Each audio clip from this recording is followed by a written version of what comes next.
नमस्कार, स्वागत है आपका इकोनॉमी टुडे में। मैं हूं अरुण शर्मा। हर रोज आपके लिए कार्यक्रम लेकर के आते हैं जो कि कोई ना कोई आर्थिक मुद्दे को लेकर के होता है। जैसे कि आप सभी जानते हैं कि लगभग 1.5 महीना हो चुका है ई वे बिल को लागू हुए, यानी कि 1 अप्रैल 2018 को ई वे बिल की शुरुआत हुई थी। पहले ये एक तरह से इंटर स्टेट ई वे बिल की शुरुआत हुई थी और अब धीरे धीरे इंट्रा स्टेट ई वे बिल की शुरुआत हो चुकी है। अभी तक लगभग 18 राज्यों के अंदर ई वे बिल की शुरुआत हो चुकी है, यानी कि इंट्रा स्टेट ई वे बिल की शुरुआत हो चुकी है और असम में आज से ई वे बिल शुरू होगा और राजस्थान में भी 20 मई से शुरू हो जाएगा। यानी कि कुल मिलाकर के अब तकरीबन सभी राज्य ई वे बिल के दायरे में आ रहे हैं, यानी कि जो इंट्रा स्टेट ई वे बिल होता है उसके दायरे में आते चले जा रहे हैं। जाहिर सी बात है आपके जहन में कई सारे सवाल होंगे ई वे बिल को लेकर के, तो आज अगले आधे घंटे के अंदर आप अपने सवालों को पूछ सकते हैं जो हमारे मेहमान हैं उनसे। लेकिन जो तरीका है वो आपको बता देते हैं कि आपको हैशटैग इकोनॉमी टुडे का इस्तेमाल करना है अगर आप ट्विटर के माध्यम से अपना सवाल कर रहे हैं तो, और आप डीडी न्यूज़ लाइव को टैग भी कर सकते हैं। और साथ ही साथ अगर जीमेल के माध्यम से अपना सवाल कर रहे हैं तो आप economytoday.ddnews@gmail.com पर अपना सवाल भेज सकते हैं। और आपको आज के मेहमान से रूबरू करा देते हैं। आज हमारे साथ जुड़ रहे हैं जाने माने टैक्स एक्सपर्ट वेद जैन। जैन साहब, स्वागत है आपका। तो ई वे बिल पर चर्चा की शुरुआत करें उससे पहले कुछ अहम मुद्दों को समझ लेते हैं, कुछ हाइलाइट्स को समझ लेते हैं। आपको बता दें कि ई वे बिल की खासियत की अगर बात की जाए तो सरकार ने 1 अप्रैल से इंटर स्टेट ई वे बिल यानी कि ई वे बिल को लागू किया था। अभी तक 18 राज्यों में इंट्रा स्टेट ई वे बिल लागू किया जा चुका है। असम में 16 मई से यानी कि आज से और राजस्थान में 20 मई से इंट्रा स्टेट ई वे बिल की शुरुआत होगी। अगर 50,000 से ज़्यादा की कीमत का कोई सामान अगर आप ले जाते हैं तो आपको ई वे बिल की ज़रूरत होगी। अगर आपको ई वे bill को रजिस्टर करना है तो आप ई वे बिल gst.gov.in पर जाकर ई वे बिल को जनरेट कर सकते हैं अपने आप को रजिस्टर कराते हुए। सामान की सप्लाई करने से पहले अगर आपको ई वे बिल प्राप्त करना ये तरह से ज़रूरी होता है। तो ये कुछ बड़ी बातें हैं। एक तरह से ई वे बिल को अगर समझने की हम कोशिश करें तो कई सारे सवाल आपके ट्विटर और जीमेल के माध्यम से आ रहे हैं। इन तमाम सवालों को लेंगे, लेकिन सबसे पहले जैन साहब समझेंगे कि ये जो इंट्रा स्टेट ई वे बिल और ई वे बिल प्राइमरीली डिफरेंस क्या है दोनों के अंदर, और क्या अलग अलग जाके रजिस्टर कराना होगा या फिर एक ही प्लेटफॉर्म होगा? नहीं, देखिए, इंट्रा स्टेट और इंटर स्टेट तो मूवमेंट के ऊपर है कि जब आप जो गुड्स और जो सप्लाई आपकी 50,000 से ज़्यादा की है विद इन द स्टेट है तो हम उसको इंट्रा स्टेट कहते हैं। ठीक है। और एक स्टेट से दूसरी स्टेट में तो आपको इंटर स्टेट कहते हैं कि एक स्टेट से दूसरी स्टेट पे जा रहे हैं। क्योंकि जब 1 जुलाई 2017 को जीएसटी लागू हुआ था और ई वे बिल के इंट्रोड्यूस करने की कोशिश की थी तो उसमें एक प्रैक्टिकल इशू आ गए थे जीएसटी नेटवर्क पे लोड को देखते हुए तो सरकार ने उसमें उससे पोस्टपोन किया और स्टैगर्ड वे में अब इसको इंट्रोड्यूस कर दिया है। ठीक है। और पहले सरकार ने फरवरी में कहा कि अब 1 अप्रैल से जो बिल है वो इंटर स्टेट पे लगेगा और स्लोली इंट्रा स्टेट पे चला जाएगा। ठीक है। और जब इंट्रा स्टेट की बात भी हुई तो उन्होंने कहा कि हम हर स्टेट को इकट्ठा कवर नहीं करेंगे, एक एक स्टेट को कवर करेंगे। जैसे अभी आपने बताया कि 18 स्टेट कवर हो गई हैं, 19वीं आज होने जा रही है और 20 दूसरी आएगी ओवर ए पीरियड ये ऐसे आएगी। तो दोनों में आपकी जैसे भी 50,000 से ज़्यादा की गुड्स की कोई मूवमेंट है, गुड्स सर्विस कोई मूवमेंट है तो आपको ई वे बिल जनरेट करना है और वो जो जीएसटी नेटवर्क पे ई बिल का जो पोर्टल बना हुआ है जहाँ के वहाँ जाके पर्टिकुलर भरने हैं और उससे जीएसटी ई वे बिल जनरेट हो जाता है। तो वो बिल्कुल सिंपल सुविधा है। और जब से ये इंट्रोड्यूस हुआ है अब तक पिछले 1-1.5 महीने के पीरियड में लगभग 4 करोड़ से ज़्यादा के बिल ई वे बिल जनरेट हो चुके हैं और कहीं किसी को प्रैक्टिकल कोई प्रॉब्लम नहीं आई है। और उनमें से लगभग 1 करोड़ से ज़्यादा के बिल इंट्रा स्टेट के थे। ठीक है। इंट्रा स्टेट है, जैसे दिल्ली की एग्जांपल दूं, आप दिल्ली में करोल बाग से माल लेके जाते हैं और करोल बाग से आप ऐसे लेके नांगलोई लेके जा रहे हैं तो वो डिस्टेंस आपका ई वे बिल का कवर करना पड़ेगा क्योंकि मूवमेंट ऑफ गुड 50,000 से ज़्यादा की होगी। ठीक है। लेकिन इसमें जो बेसिक क्वेरी की किसको रजिस्टर करना होगा? जो माल सामान भेज रहा है कि ट्रांसपोर्टर इसमें इन्वॉल्व होगा या फिर मैन्युफैक्चरर इसमें इन्वॉल्व होगा? आखिरकार इसमें कौन रजिस्टर कराएगा, किन किन पार्टीज का इन्वॉल्वमेंट रहेगा? ये ऑप्शन दिया गया है बस कंसाइनर और कंसाइनी दोनों में से। ठीक है। कि अगर कंसाइनर और कंसाइनी दोनों में से है वो कोई रिव्यूएबल रजिस्टर कराता है जैसे मूवमेंट हो रही है और वो दोनों रजिस्टर्ड है। अगर उसमें से कोई अनरजिस्टर्ड है तो फिर जिसके जो सेल कर रहा है उसको वहाँ पे वो कराना पड़ेगा, मेंशन करके कि ई वे बिल रजिस्टर कराना है। इवन अनरजिस्टर्ड वाले को भी ऑप्शन दिया गया है कि वो भी ई वे बिल रजिस्ट्रेशन करा सकता है। अगर ये दोनों नहीं कराते तो ट्रांसपोर्टर को भी ऑप्शन है कि ट्रांसपोर्टर करा सकता है रजिस्ट्रेशन, लेकिन पर्टिकुलर उसको सारे पूरे उसमें भरने पड़ेंगे। देयर आर 2 पार्ट है, part A and part B. Part A में सारी इनवॉइस उसकी डिटेल आती है, पार्ट बी में मेनली मोड ऑफ ट्रांसपोर्ट उसका जो नंबर वगैरह व्हीकल का वो आता है और उससे ई वे बिल फाइनल जनरेट हो जाता है। पार्ट ए में आप डिटेल भर के रख सकते हैं और जैसे हम मूवमेंट करने लगे तो आप व्हीकल नंबर भर दीजिए तो आपका पार्ट बी जनरेट होकर ई वे बिल निकल आएगा और उससे आप गुड्स की मूवमेंट कर सकते हैं। इंट्रास्टेट में एक बेसिक क्वेरी निकल करके आ रही है जैन साहब की, ट्रक का अभी तक हम मूवमेंट मान के चल रहे हैं क्योंकि आजकल सामान सप्लाई का काम होता है और भी कई मोड्स में होता है।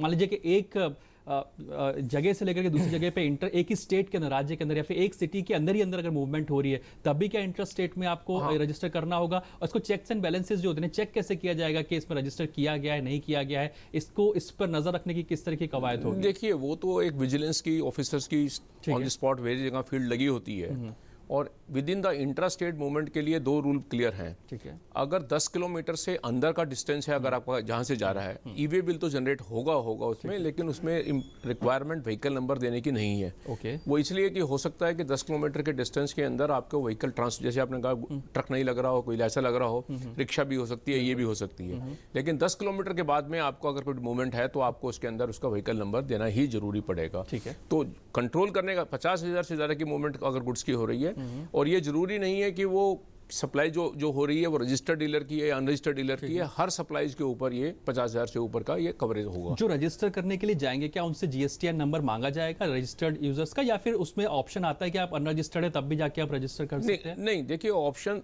जो ई-वे बिल का जो मैकेनिज्म है वो है सिर्फ मूवमेंट ऑफ गुड्स को ऑनलाइन पे रिकॉर्ड कर रहा है। हाँ। तो अब हो सकता है कि एक रजिस्टर्ड डीलर दूसरे रजिस्टर्ड डीलर को भेज रहा है तो नेचुरली है कि नंबर दोनों के आएंगे। बिल्कुल। एक रजिस्टर्ड डीलर अनरजिस्टर्ड को भेज रहा है तो मूवमेंट आएंगे। ठीक है। एक अनरजिस्टर्ड वाला रजिस्टर्ड को भेज रहा है तो एक का मूवमेंट आएगा। ठीक है। ट्रांसपोर्टर भी इन्वॉल्व हो सकता है जिसमें कि ट्रांसपोर्टर का भी नहीं आएगा। ठीक है। एक दोनों व्यक्ति भी अनरजिस्टर्ड हो सकते हैं जिसकी मूवमेंट, जिसको हम कहते हैं सप्लाई में कवर नहीं होती क्योंकि वो सप्लाई नहीं है, बट इवन अदर जो चार्ज नहीं है इवन उसको भी करना पड़ेगा। ये हर मूवमेंट के ऊपर ये ई-वे बिल रजिस्टर होगा। तो 50,000 से ज्यादा के गुड्स की और सर्विस की कहीं भी मूवमेंट हो रही है तो आपको ई-वे बिल तो जनरेट करना पड़ेगा, अगर आपको इंटरस्टेट है या इंटरस्टेट है। इसमें एक क्लैरिफिकेशन और दे सके, 50,000 का जो ये गुड्स का जो रकम बताया गया है, ये एक प्रोडक्ट की कीमत 50,000 से कम या ज्यादा होगी तब रजिस्टर होगा, या फिर जो पूरे कंसाइनमेंट की कीमत आप बता रहे हैं वो 50,000 से ज्यादा होगी तब रजिस्टर जो होगा? मूवमेंट आपका इनवाइस जनरेट हो रहा है, आपने किसी दुकानदार से सामान खरीदा या किसी फैक्ट्री वाले ने सामान बेचा, तो जो उसने इनवाइस बनाया अगर वो 50,000 से अगर एक मूवमेंट में जा रहा है, उसके भी बहुत सारे डिफरेंट प्रोविजंस हैं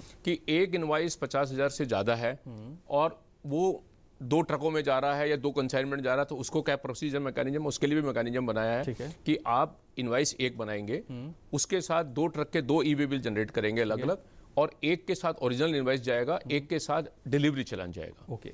तो आप उसको भी स्प्लिट करके भर के करेंगे, और जो लास्ट कंसाइनमेंट जाएगी डिलीवरी। ऐसा होता है ना कि आपने 5 लाख का खरीदा और वो एक ट्रक में नहीं आएगा, 2 में आएगा, 3 में आएगा, ठीक है। तो उसका भी ई-वे बिल सबके अलग अलग जनरेट होंगे। ठीक है। इनवाइस क्योंकि आपके पास एक होगा उसका, वो जो लास्ट कंसाइनमेंट जाएगी उसके साथ इनवाइस लग के जाएगा, बाकी के साथ आपका डिलीवरी चलान लग के जाएगा। ठीक है। और ऐसे भी एक इशू आते हैं कि आपकी कंसाइनमेंट इंडिविजुअली कम है, इंडिविजुअली इनवाइस की वैल्यू कम है, लेकिन वो कई इनवाइस मिला के जनरेट करने की वैल्यू बारे में, उसके बाद उसके अंदर भी मैकेनिज्म क्लैरिफाई किया कि आपको ई-वे बिल कैसे जनरेट करने का होगा। चलिए ठीक है, इन तमाम चीज़ों पर आगे भी बातचीत करेंगे। कई सारे सवाल हैं जो कि आ रहे हैं इन सवाल को लेकर, उससे पहले जो आज की बड़ी व्यापारिक खबरें यानी कि जो टॉप लाइन्स हैं उस पर नजर डालते हैं। इंजीनियरिंग, रसायन और औषधि क्षेत्रों के बेहतर प्रदर्शन से निर्यात अप्रैल महीने में पिछले साल के इसी महीने के मुकाबले 5.17% बढ़कर 25.91 अरब डॉलर रहा। आयात लगभग 4.5% बढ़कर 39.6 अरब डॉलर रहा, जिसमें कि व्यापार घाटा 13 अरब डॉलर रहा है। एनटीपीसी ने बिहार सरकार के साथ किया एमओयू। बिहार में ऊर्जा क्षेत्र को बढ़ावा देने पर होगा फोकस। सरकार ने बिहार के 3 थर्मल पावर यूनिट एनटीपीसी को सौंप दिए हैं, जिसका मकसद बिहार में पावर जनरेशन को बढ़ावा देना है।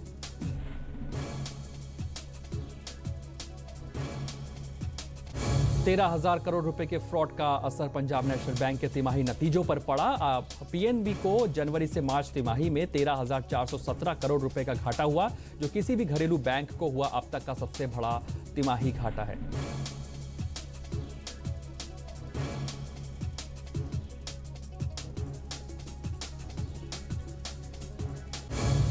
और फेसबुक यूजर्स के निजी डेटा के गलत इस्तेमाल को रोकने के लिए फेसबुक ने अपने प्लेटफॉर्म्स से करीब 200 ऐप्स को हटा दिया है। फेसबुक ने कहा है कि किसी भी ऐप्स द्वारा डेटा दुरुपयोग के सबूत मिलते ही उसे प्रतिबंधित किया जा रहा है।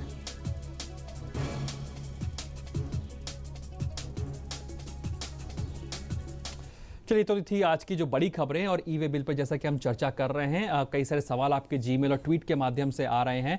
एक छोटा सा ब्रेक लेते हैं। ब्रेक के बाद आपके जो तमाम सवाल हैं ई-वे बिल को लेकर के उसको चर्चा करेंगे। आप बने रहिए इकोनॉमी टुडे के साथ।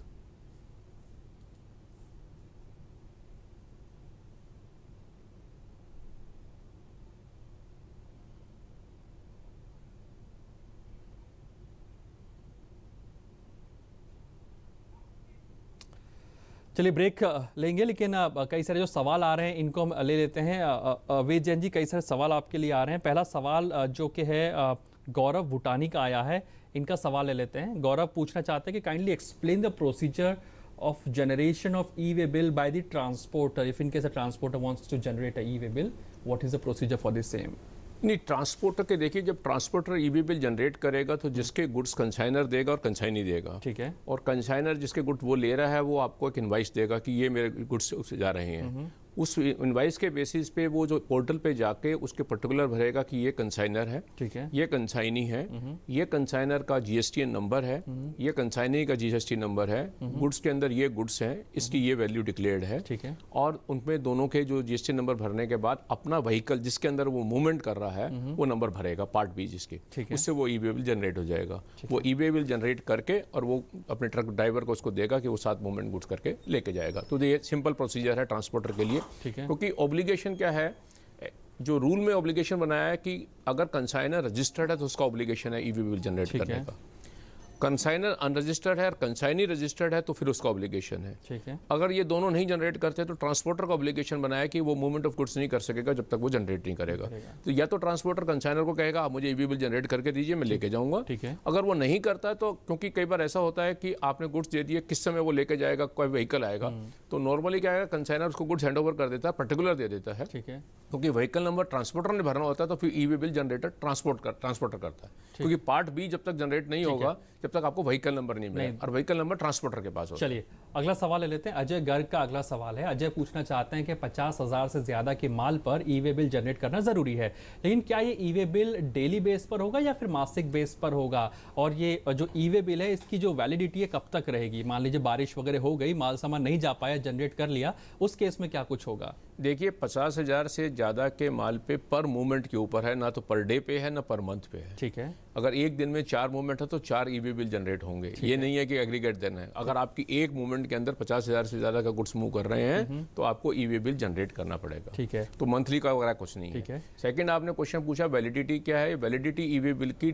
डिस्टेंस के ऊपर बनाई है। ओके, 100 किलोमीटर के अंदर एक दिन की वैलिडिटी है उसकी। ओके, 24 आवर, और उसके पर 100 किलोमीटर पे एक एक दिन बढ़ता चला जाएगा। ठीक है, अगर 200 किलोमीटर है तो 1+1 हो जाएगा, 300 किलोमीटर है तो 1+2 डेढ़ हो जाएंगे। ठीक है, तो ऐसे वैलिडिटी बनती चलेगी। अगर किसी वजह से अगर कोई प्रॉब्लम आती है, खराबी होती है, तो उस ई-वेल को दोबारा से आपको जनरेट करना पड़ेगा, क्योंकि उसकी वैलिडिटी एक्सपायर हो जाएगी। उसके लिए भी मैकेनिज्म बनाया है कि अगर आपका ट्रक ब्रेक डाउन करता है और आप एक ट्रक से दूसरे ट्रक में माल शिफ्ट करते हैं तो उसको भी कैसे हैंडल करना। पहले वाले ई-वेल को आपको वैलिडिटी खत्म होगी, नया ई-वेल जनरेट करेंगे, नया नंबर डालेंगे उसके ऊपर, तो वो होगा। ई-वे बिल को एडिट करने की फैसिलिटी अवेलेबल नहीं है, यानी कि आपको नया ही जनरेट करना पड़ेगा। ठीक है, अगला सवाल ले लेते हैं अरविंद दहिया का। अरविंद पूछना चाहते हैं कि whether e way bill is required for all the goods that are being transported या किसी में कुछ रियायत दी गई है?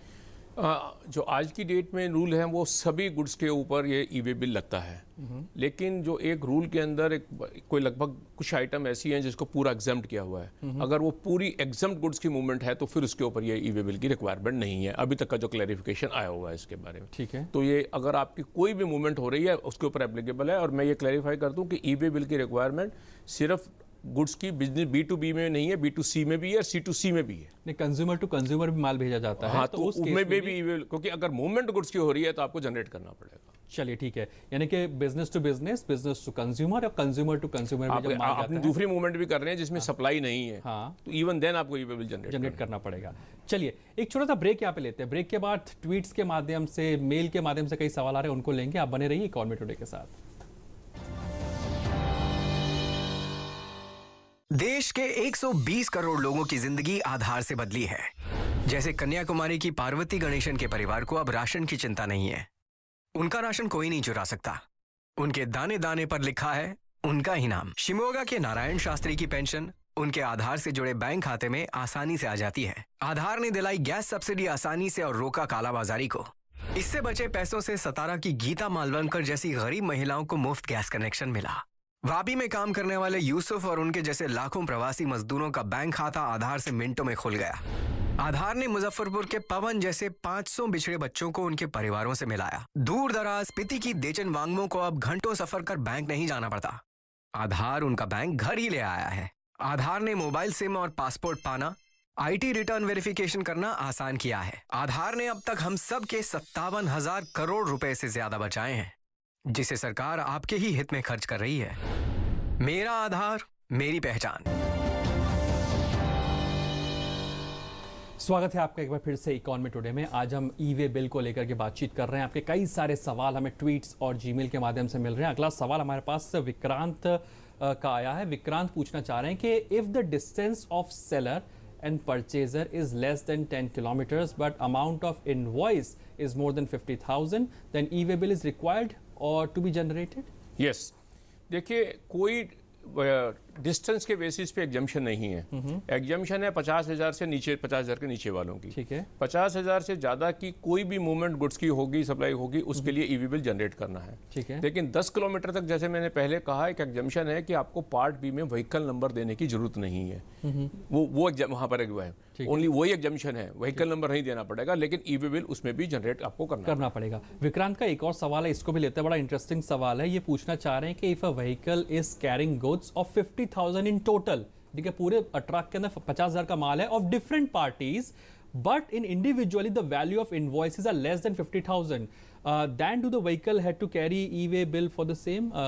अगर कई सारी पार्टी मिलकर एक ट्रक में सामान भेज रहे हैं और 50,000 का सामान है, लेकिन इंडिविजुअली हर पार्टी का माल 50,000 से कम का पड़ रहा है, इस केस में क्या होगा? विक्रम जी, मैं इसमें बता दूं, थोड़ा सा इसमें एम्बिग्यूटी है, इसमें क्लैरिटी नहीं है। वैसे ई-वे बिल की रिक्वायरमेंट ये है कि जब गुड्स की मूवमेंट 50,000 से ज़्यादा की हो रही है तो ई-वे बिल जनरेट करना है। ठीक है। अब ट्रांसपोर्टर में 50 लोगों ने 1,000 रुपए के डिफरेंट कंसाइनमेंट भेज दिए, तो ईच इनवाइस जो है वो 1,000 रुपए से कम का है और वो नहीं है। मैं अगर इसका प्रैक्टिकल व्यू लूँ तो इसमें ई-वे बिल जनरेट करने की जरूरत नहीं आएगी, कुछ है।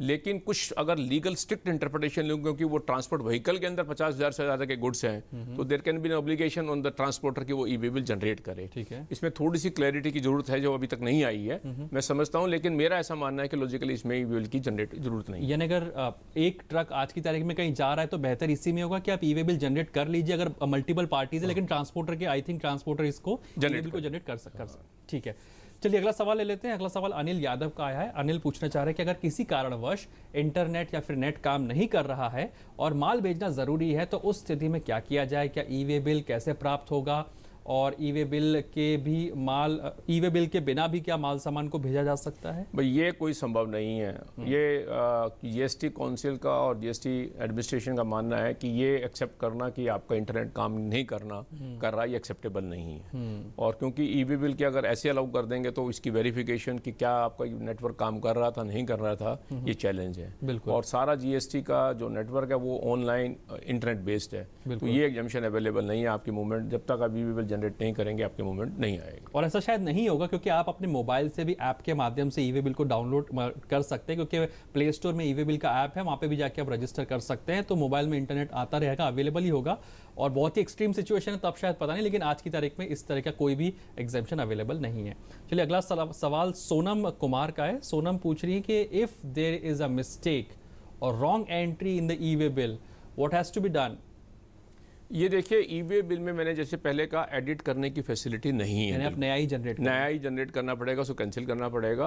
और एक जो फैसिलिटी है वो पार्ट बी में व्हीकल नंबर चेंज करने की है, क्योंकि ब्रेक डाउन हो जाता है या कोई अटक जाता है, ट्रांसपोर्टर एक लेके जा रहा है, तो वहाँ पे वो नया व्हीकल नंबर उसमें एड ऑन कर सकता है मूवमेंट करने के लिए। इसके अलावा पार्ट बी में व्हीकल नंबर की चेंज करने के अलावा जो change of because of certain contingency, इसके अलावा कोई फैसिलिटी नहीं है, आप ई-वे बिल को अमेंड कर सकते हैं। ठीक है, अगला सवाल ले लेते हैं। आशीष साहू का सवाल है और ये पूछना चाह रहे हैं कि when does the validity of e-way bill will be start and how is the validity of e-way bill will be calculated? आपने इसका रिप्लाई कर दिया, लेकिन थोड़ा मैं बता देता हूँ। देखिए, पार्ट इसीलिए उन्होंने 2 पार्ट बनाए हैं, part A and part B.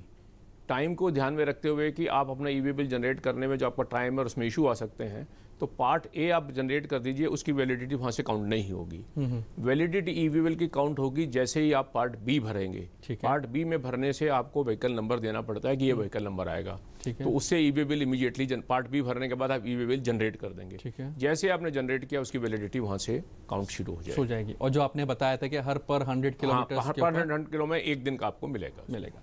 चलिए अगला सवाल यहाँ पे संदीप शर्मा का है। ये पूछना चाहते हैं कि क्या ई-वे बिल में हार्ड कॉपी का यानी कि प्रिंट आउट लेना जरूरी है या फिर डिजिटल फॉर्मेट में काम हो जाएगा? नहीं, डिजिटल फॉर्मेट अलाउड है। हार्ड कॉपी लेकर ट्रांसपोर्टर रख सकता है, लेकिन फिर डिजिटल के लिए ट्रक ड्राइवर के पास उसका वो मोबाइल या जहाँ पे भी वो सिस्टम उसके ऊपर वो दिखाने का वो मैकेनिज्म अवेलेबल है। स्क्रीनशॉट, एसएमएस, ये सब कुछ चल जाएगा।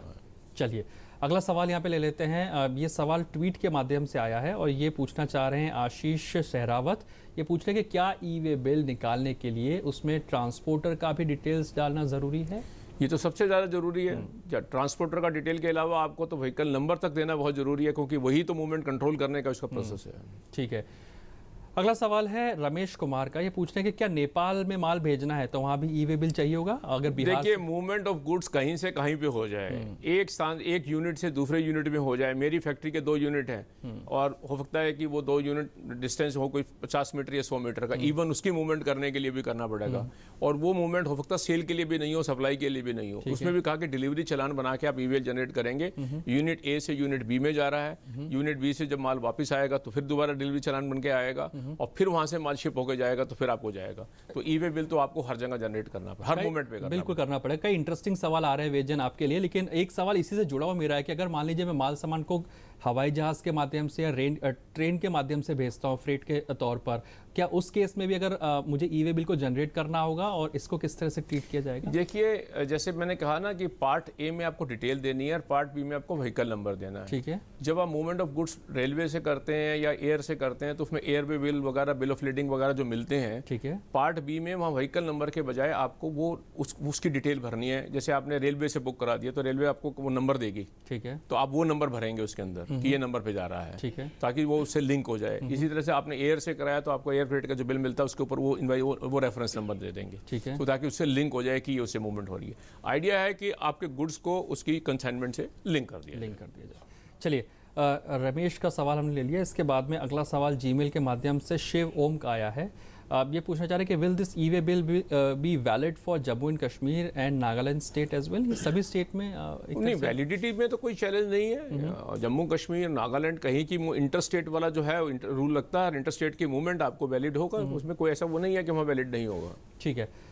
अगला सवाल आशु कपूर का। ये पूछिए कि what type of vehicles like example non motorised etcetera covered under E way bill? यानी कि कौन कौन से व्हीकल मोड ऑफ ट्रांसपोर्ट होंगे जो इसमें कवर होंगे, जिसके तहत आपको रजिस्टर नहीं, मैंने कहा ना कि एवरी मूवमेंट इज कवर्ड। इसमें कोई ऐसा नहीं है कि कोई एग्जम्पशन दिए कि आप ट्रक पे लेके जाएंगे या कार में लेके जाएंगे तब ई वे बिल जनरेट करना है। ठीक है। आपको अगर हैंड कार्ट में भी लेके जाना है तो भी ई वे बिल जनरेट करने की रिक्वायरमेंट आएगी। ठीक है। जो इसीलिए कहा कि 10 किलोमीटर के अंदर आप करेंगे तो ई वे बिल जनरेट करेंगे, लेकिन उसमें आपको रिक्वायरमेंट नंबर, व्हीकल नंबर देने की नहीं है। ठीक है। 10 किलोमीटर के बाद आपको व्हीकल का नंबर देना पड़ेगा या वो कंसाइनमेंट नंबर, जैसे मैंने कहा ना, जो रेलवे के लिए और एयर के लिए लगता है, वो देना पड़ेगा आपको। ठीक है। लेकिन ऐसा कोई नहीं है कि अगर आप लेके जा रहे हैं जिसमें नंबर नहीं है तो वहाँ कोई एग्जम्पशन होगी, ई वे बिल जनरेट नहीं किया जाएगा। चलिए, मुजम्मिल का सवाल अगला ले लेते हैं। मुजम्मिल पूछना चाहते हैं कि I am working as a parcel clerk in Central Railway. What are the important points to be kept in mind while booking and giving out delivery of parcel? Well, value whereby is less than 50,000 rupees or above on that aspect. देखिए, 50,000 से नीचे वाले में तो कोई requirement नहीं है और ना ही कुछ ई वे बिल जनरेट करने की है। ठीक है। और इसी लॉजिक पे मैंने वो पहले वाले क्वेश्चन का आंसर दिया था कि अगर इंडिविजुअल कंसाइनमेंट 1,000 से कम की है तो ट्रांसपोर्टर को शायद रिक्वायरमेंट नहीं होगी। और रेलवे भी एक ट्रांसपोर्टर है, रेलवे भी बहुत सारे लोगों के माल लेके जाता है। वो इंडिविजुअली 1,000 क्यों ज़्यादा होगा तो रेलवे को क्रिएट करने में प्रॉब्लम इशू हो जाएगी। बिल्कुल। और बाकी इनकी दूसरी जो जिम्मेवारी है, क्योंकि इनके ऊपर कोई नहीं आया कि जो कंसाइनर है, कंसाइनी है, उसको डिलीवरी चालान क्रिएट करना, ई बिल चालान क्रिएट करना है, और इनकी जिम्मेवारी कुछ में आएगी नहीं कोई भी और। तो ठीक है। अगला सवाल प्रियंका का है। बड़ा इंटरेस्टिंग सवाल है। कह रही हैं कि if we shift our house in that case do we need to generate e way bill for household goods maybe from one state to another और इन द सेम स्टेट? देखिए, literal question, legal answer is yes. हाँ। कोई भी movement of goods की हो, जरूरी नहीं है कि वो आपकी B2C हो, B2O हो। अगर C2C है अगर आपकी है तो उसके लिए भी आपको ई वे बिल जनरेट करना पड़ेगा, क्योंकि इसमें इनवाइस नहीं होगा तो डिलीवरी चालान बेसिस पे हो जाएगा, वो आपको क्रिएट करना पड़ेगा। अगर ये क्रिएट नहीं करेंगी तो इनका जो ट्रांसपोर्टर है उसको क्रिएट करना पड़ेगा। तो इसकी ऐसे केसेज में मैं मानता हूँ कि क्योंकि इंडिविजुअल हाउस होल्ड वाले को बहुत ज़्यादा इस चीज़ की वो नहीं होती है, तो जो ट्रांसपोर्टर इनका मूवमेंट करेगा वो इनका ई वे बिल जनरेट कर लेगा। ओके, यानी कि जो ट्रांसपोर्टर है उसी के ऊपर ये एक तरह से रहेगा कि वो जिम्मेदारी कि आप अपने जो ई वे बिल को आप जनरेट यहाँ पे कीजिए। कई सारे सवाल थे, हम लगातार सवाल ले रहे थे, लेकिन जैन साहब से समझना चाहेंगे कि जो ई वे बिल आप रजिस्टर करने के लिए जाते हैं, जब वेबसाइट को आप ओपन करते हैं, तो क्या B2C कंज्यूमर्स, जो B2B कंज्यूमर्स, उनको कोई अलग ट्रीटमेंट होता है? कोई अलग जगह जाके कोई अलग अलग क्लॉज या पार्ट को फिल करना करना पड़ता है या फिर आपको लगता है कि सबके लिए एक ही ट्रीटमेंट होता है? ई वे बिल जनरेट करने का एक ही है, उसके अंदर जो विंडो खुलती है उसमें आता है कि आपका नंबर जो देना है, आप कंसाइनर है कंसाइनी है, वो आपको फिल इन करना है। ठीक है, बाकी उसमें कोई डिफरेंस नहीं है ई वे बिल जनरेट करने के लिए। पर्टिकुलर्स आपको फिल इन करना, आइडिया है कि आपको ये बताना है कि कहाँ से कौन सा गुड्स कहाँ से कहाँ जा रहा है और क्या वैल्यू का है, बेसिकली दैट्स द आइडिया। ठीक है, चलिए अगला सवाल ले लेते हैं।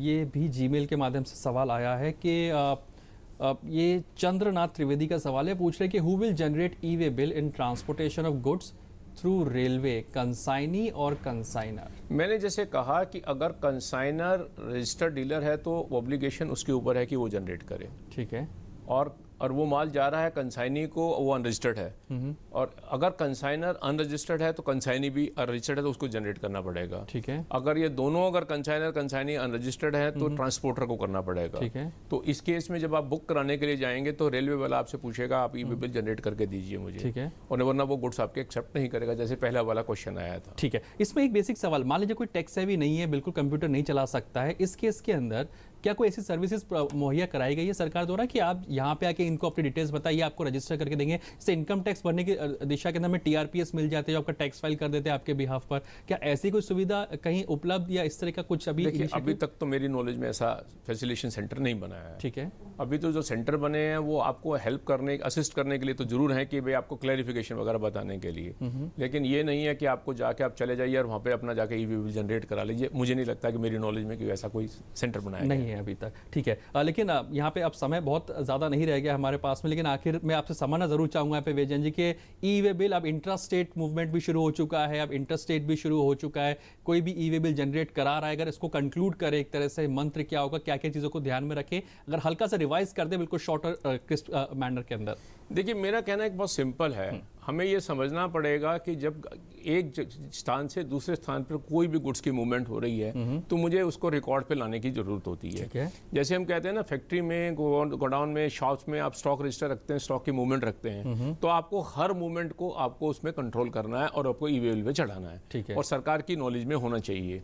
इससे एक तो देखिए, गवर्नमेंट का तो आइडिया, जीएसटी का आइडिया यह है कि टैक्स की चोरी रुक जाएगी, बाजार में जो मूवमेंट हो रही है अगर वो अनअकाउंटेड सेल है तो वो उसको आइडेंटिफाई कर सकते हैं। ट्रक में कोई सामान जा रहा है तो ऑफिसर चेक कर सकता है कि आपका ई वे बिल दिखा दीजिए, अगर रेंटेड है तो ठीक है, बाद में उसको सेल से कंपेयर कर लेंगे।